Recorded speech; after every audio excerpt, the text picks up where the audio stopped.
All right, thank you for watching today. Now, I went ahead and I went ahead and watched the whole entire interaction with Shannon Sharpe and Ochocinco. And on one hand, I kind of agreed with Shannon Sharpe. On the other hand, I think he didn't handle it the best way possible.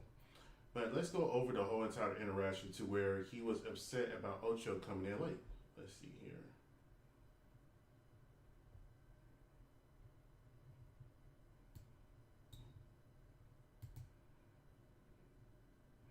That's what I'm looking for. Go ahead and get this a little bigger. Name was Alex. He was really cool dude. And as soon as he opened the car door and he got out the car door to greet me, the car door locked by accident. The car door locked by accident. So I would have been on time, but the fact that we had to wait for the tow truck and them to bring the Slim Jim was the reason for my delay in getting to the hotel a little late. But I'm here now. I'm here Let me now. ask you a question. So when you go to ESPN, you have people pick you up from the airport? Yeah. No, you don't. When you do inside the NFL, you have people pick you up from the airport? Yeah. How does he know? I'm just curious. How does he know? At the beginning, yeah. No, you don't. Uh, so I'm just trying to figure out why with your show would you choose to take that route when you don't take that route for ESPN and But I inside the do. NFL? I wasn't lying. I'm dead serious. When I Uh, fly into Philly, I have somebody pick me up from Philly. When I fly into New York, I have somebody pick me up from New York. I'm serious. And back, hold that on, ain't what they told me. I just talked hold to on. ESPN. Listen, Who is they? Is he checking up on him, stalking him? I don't understand that statement. to me, that Travel. is documented. It's documented. I'm just telling you, But all Ocho, you I'm have just to telling you do is what they just were search told my me. tweets. I've been doing it the past 15 years. I always do this. I'm not saying Yes, that, sir. Talk but to me now. Ocho, Right, again, Ocho, this is right, part of right, your right, show. right. Why would you be late? Why would you run the risk of being Well, I late for didn't want your to be show? late. I just told you what happened. I would have been on time. But due to unfortunate circumstances of him locking the keys in his car, which I documented, I was just a little late. I went, Why don't You know, the crazy part about this is to me that he did went ahead and show video evidence of what happened. And like he said, this is his own show. So I would think he would have some long leeway of his own show. I mean, what he's supposed to do? Turn to Superman and fly to the studio or the hotel, excuse me, to go ahead and start filming? That doesn't make any sense. I understand being hard with your coworker and trying to hold them accountable, but this isn't that should have been done on live in front of everybody because it really seems like you're trying to sun him instead of help him. Yes, you could be upset. Yes, you could be annoyed. I understand that sometimes when you are upset with somebody, you want to address it right there, so you go ahead and move forward. However, though, the optics of it is that you're trying to talk down to another grown man who's a very disciplined man because Ocho is an amazing athlete, and you can't beat that without having some form of discipline in that area. Plus, he's also starting his own brands of cigars and things of that nature. So obviously, he has a business mindset. Obviously, he can do the work, and he has put in the work, and he's very entertaining. you, Ocho? Why don't you just have the people that you're working for just have them to I don't book you like a car car service. service? I don't like car It's service. okay. I don't like how them people they be mean and they be bougie. I don't like they be in suits and ties and shit. That don't make me comfortable. That don't make me comfortable. What makes me comfortable is like being able to sit down and talk. Wait, You want to be let comfortable or me you want to be no, I don't want professional? to be no, I want to be comfortable. I want to talk to people that I can relate to. Okay. Yeah. Okay. I'm just there. But see, here's the thing, Ocho. You say you want to be professional, you want to do ESPN, you want to do all these professional things, but you want to take a bootleg route. No. I want to remain my authentic self the same way I always been and do those things. Oh, Is that okay? okay. No? Okay. Let me know how that work out for you. And it'll work out just fine. It'll work out just fine because he has been pretty successful in garnering a lot of attention. Now, yes, this nightcap has definitely helped in that area, but this was not the time, in my opinion, to address this whole entire situation. You don't address another man in front of other people like that. If you want to have a man-on-man conversation, I fully encourage that. I think that should be done. But at the exact same time, there's an appropriate time and place to have those difficult and hard conversations. This isn't a football field to where somebody is messed up. You gotta let them know right then and there. I think that's a mindset he has. You can't sit here and wait to have a conversation with somebody on the football field, right?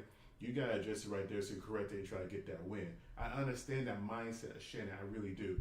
But it's like you said, this is a professional environment, so you gotta behave yourself professional.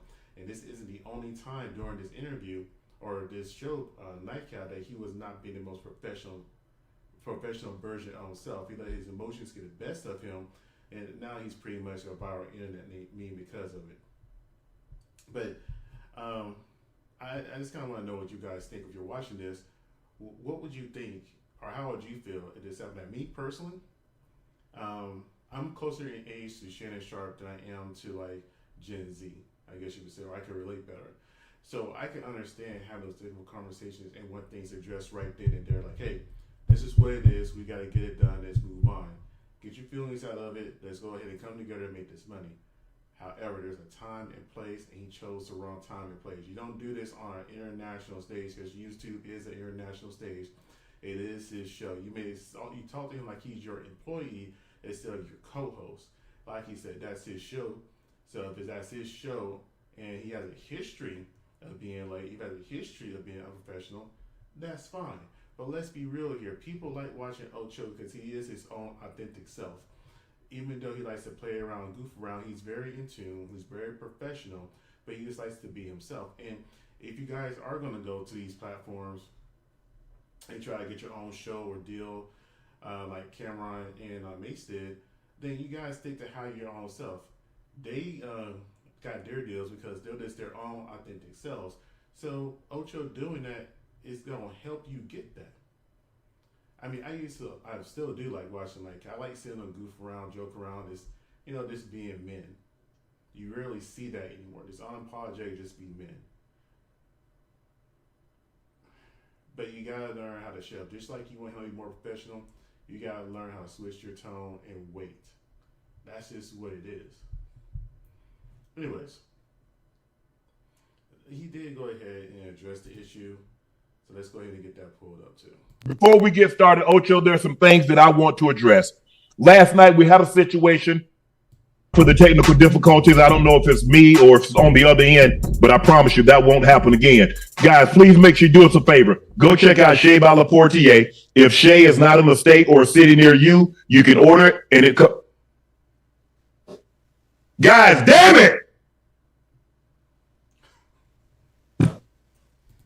Now keep in mind, that's a good pause right there. Anyways, and keep in mind, he was talking about Ocho being late and being unprofessional. Right here is very unprofessional. You can't do that at ESPN. You can't do that at all the other places he was saying earlier, right?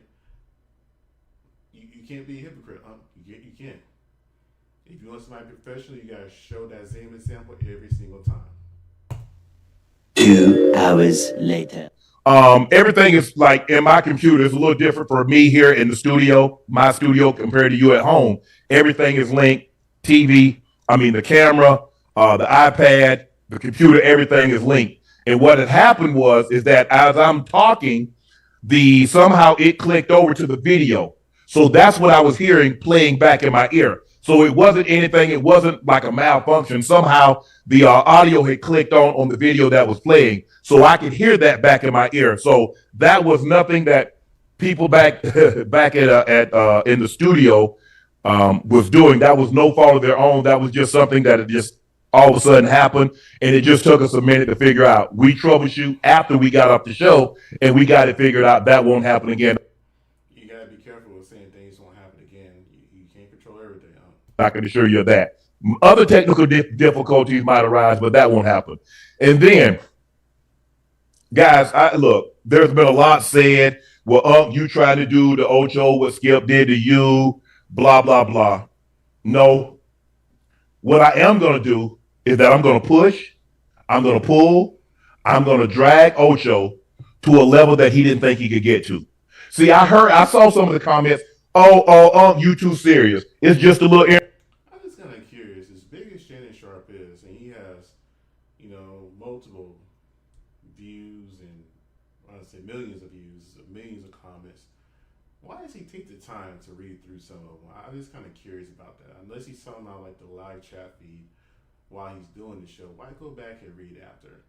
Because I remember that was a big thing he was having an issue before when it came to him being a little zesty, allegedly, with that whole entire green outfit and everything, and people making fun of him. I would think at his level of celebrity, I would imagine that he would just ignore the comments and just focus on making his productions. Internet show. It's a YouTube show. For you, that's all you see it as. But that's not the vision that I shared with Ocho when we sat down. That's not the vision that Ocho say, we can do that? Yes. I say, you see what these other guys are getting. But I can't go when I sit down with these studios and they say, okay, Shannon, what can you do? What do you want to do? How are you gonna package this? What are you looking for? Because when you go to a studio, they want a time slot. They want okay, what time slot you want to be in, and can we account on you being in that slot? Yes, absolutely. And so I want Ocho to take it serious. I've conveyed this with Ocho. Ocho, I'm not telling. And I'm just kind of curious at what level has Ocho not shown that he was not serious. And I'm assuming we talking about these other people are getting is Cameron and Mace, like I mentioned before. So my question is, he's mentioning these studios. Is he trying to go back to syndicated TV, or is he just trying to get a deal and he just keeps his YouTube thing? Because I'll be real with you. I didn't watch him when he was on, I think it was on ESPN, all this other stuff. I watched him from YouTube. It wasn't even on the Cat Williams interview that got me interested into Shannon Sharpe. The first interview I actually saw of his was the Steve Harvey interview. And then the Cat Williams is what blew him up to everybody else. So, and then I think I saw a nightcap from TikTok. He's got a TikTok on there. And then I went there into his YouTube, started watching his videos from there. So, I don't know what deal he's trying to get. I think, in my personal opinion, that he is a lot more relatable. He can connect better to people due to platforms that he's building right now. So for him to try to say he's sitting down in these studios to try to get a deal, I hope it's not to be on syndicated TV, because we didn't like what we saw on syndicated TV from Shannon Sharpe when he was being disrespected like he was. We like a very loose, a wise, aloof man who can sit here and entertain and hold a good conversation. He's been doing this for a while, and he's very articulate. And it'll just be a shame that he had to put himself in shackles chasing a bag when it comes to syndicated TV. I guarantee you, more people found him through YouTube than they actually did through the physical TV in the 2020s. I'm not talking about when he was playing football. Breaking earth, interrupting your normally scheduled programming, because I just want Ocho to understand this is Ocho's show. This is my show. And I want him to take it as serious instead of like when he goes on First Take, be great on First Take. Inside the NFL, be great on those. But I want Ocho to understand we going to only go as far as he and I can take this thing. And the heights that I dream, and I think what he's conveyed to me, is that we're going to have to do this together. But there has to be a level of professionalism. There has to be a courtesy of being on time. I respect his time, and I want him to respect, because there's a lot of people. We started out, it was just Ocho, myself, one person in the studio, and Ash. We got 11 people now. We got editors. We got graphics. And my thing is, I'm kind of questioning is, does he have a history of being late and just never said anything before? Because if this is the only time he's been late, and I believe there was a video showing the driver in the car and all this other kind of stuff, why is he making it such a big deal about him being late this one time? Unless there were some past interviews I haven't seen, I haven't heard of him being late before. We got extra producers, we got associate producers.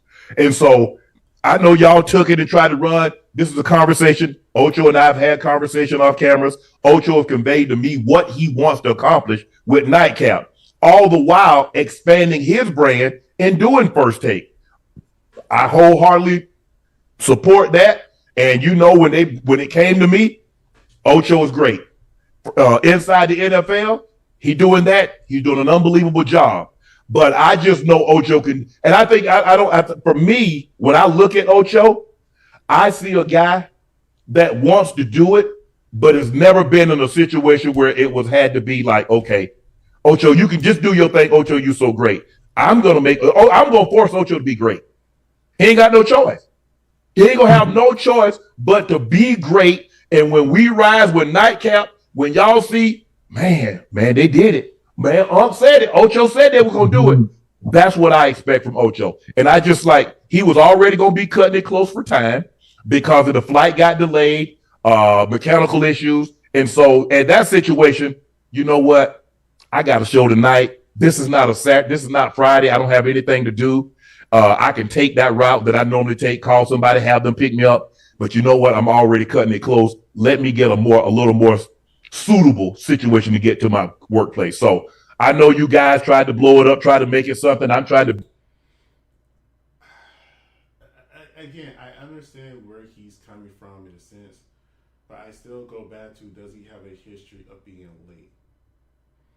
I didn't even know there was a plane delay. So there was a plane delay, right? So there's a plane delay. There's mechanical issues. So it was just a bad day where things just kind of happened that made him kind of late. Things outside of his control. There's something called grace in some areas. There's just some things you just can't control. You can't get mad at somebody because of things that are just out of control that you know about. And again, the airplane situation is a whole entire new thing for me. Big time Ocho. No, I just want Ocho to be great. And I think there's a level of professionalism and a kind of courtesy that comes along with being great. Because there are two kind of pains that you get. You get the pain of discipline or you get the pain of regret. And if things don't work out, I can live with that.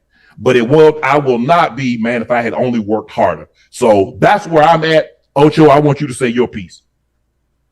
Man, I'm good. Man, we good. You know that. I don't pay them people no mind. And you know I'm gonna always be me. I'm always be me. I'm gonna always be successful. I always have been. You know, you have your way of doing things. I have my way of doing things. You know, that's it. I ain't my authentic self. You know, I've been a little bit, but I ain't gonna been too much where I have to change who I am. So that kind of makes me curious. What did he expect him to do? And that's the thing I'm not understanding myself. What did you expect him to do? You knew that he had issues getting into his hotel to make the show. It wasn't anything blindsided. Again, he told us about the airplane. There was video evidence of the whole entire car situation or the cab or whatever he was trying to take in. What else could he have done in that situation to make it there on time?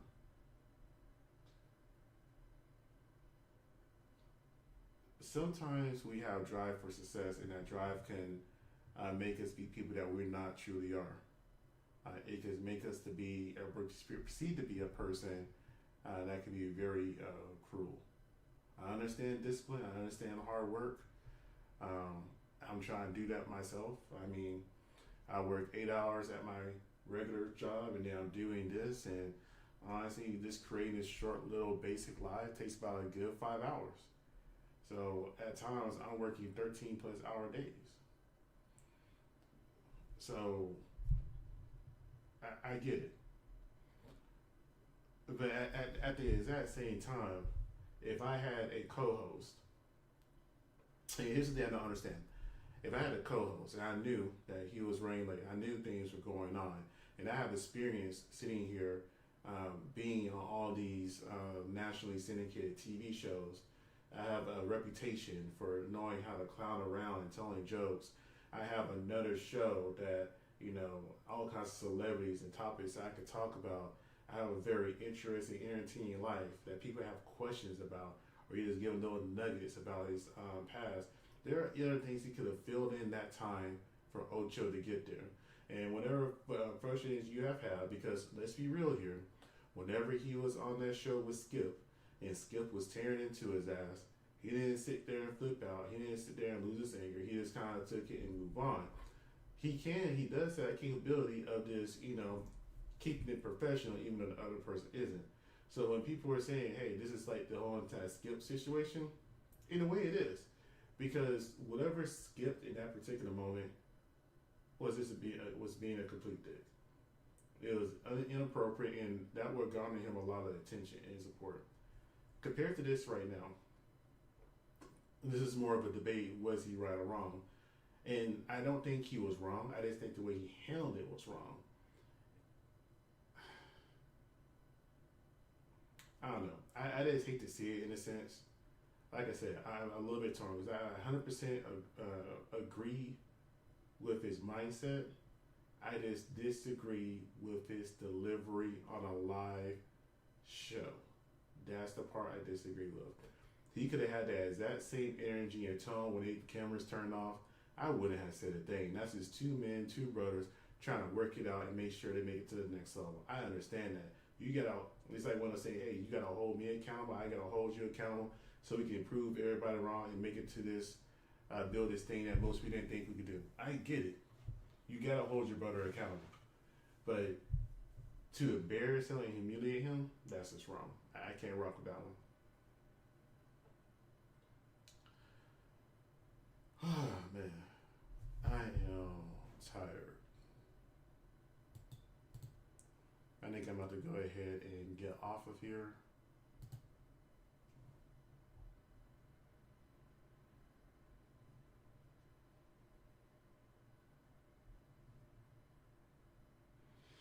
Yeah, I think I've been on here long enough. Plus, I want to get into my next topic. So if you made it this far, if you haven't subscribed, go ahead and subscribe. Like, I appreciate it. Thank you for watching. Hope you guys have a great night.